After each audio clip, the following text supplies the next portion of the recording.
Hello sugar buns, how are we all keeping? So, our queen bee recently just got a nerf. We're gonna run through her nerf here real quick as well, since this will only be a 5-minute video. So, queen bee, the first thing about her is her energy stack now has been reduced from 18 to 12. So we've 30 energy stacks right now. If we just put this on towards the mercenary, you only gain 12, which gives you 42, another 1254, and another 1266. So what does this mean?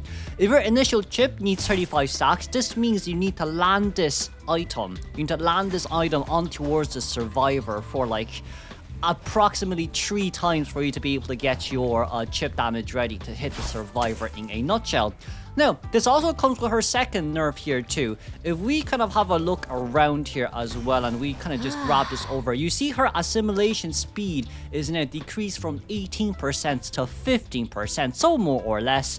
There you go. Her speed boost now is kind of even slower in that sense too, and the fact that you can't get your chips as fast means that this definitely will impact her quite a bit as well.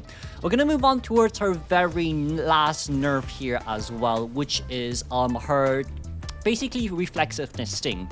So, for Reflexive Sting before, when you teleport and then when you instantly do your chip damage, it only consumes 20 energy. Now when you do it, as we decide to get this here, it will consume 25. So for us to disable cooldown depletion there real quick, now your energy will go down to 75 instead of just 80. So as we teleport in, this consumes 15, right? So we teleport in, this consumes 15, and we throw the chip damage, that's another 25. So in a total of 40 stacks will be taken if you decide to do it this way. More or less, this is used to punish hunters in order to not abuse the mechanism of being able to get in towards this form and then kind of merge with it as well. So like if we just increase our presence here and we disable our cooldown depletion just so we have 100. The TLDR really, this is just, you now cannot just instantly go in and then expect yourself to have enough energy after shooting this out when you catch up towards the survivor too. So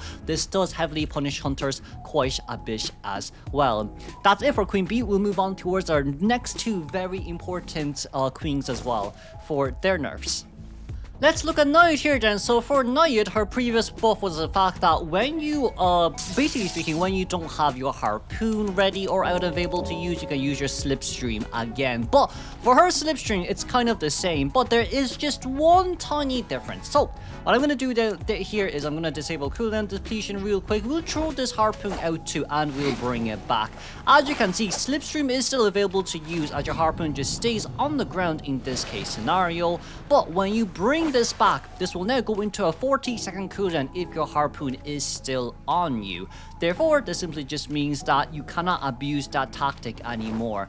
Now, when you throw out your harpoon and then when you bring it back, the cooldown still remains the same, by the way, just for everyone seeing it here as well. I think this is a nice nerf from the side of Naiad. It basically makes her a little bit balanced out, but still enough to be buffed. Next will be Bloody Queen. Bloody Queen will be the most outrageous buff reverse of all time. Remember when you can put your mirror at the back and you can see where the mirror is landed? It seems like this side they decided to reduce this quality of life adjustment for God knows what reason. But of course for all BQ mains right here, it's a bit unfortunate, but it is what it is. You're still going to have to suffer at the end of the day. And that's going to be it from all of our adjustments from Hunter's side. This is very short. I'll see y'all in Survivors without too much of an intro. Bye bye for now. Have a good day. Good night, everyone.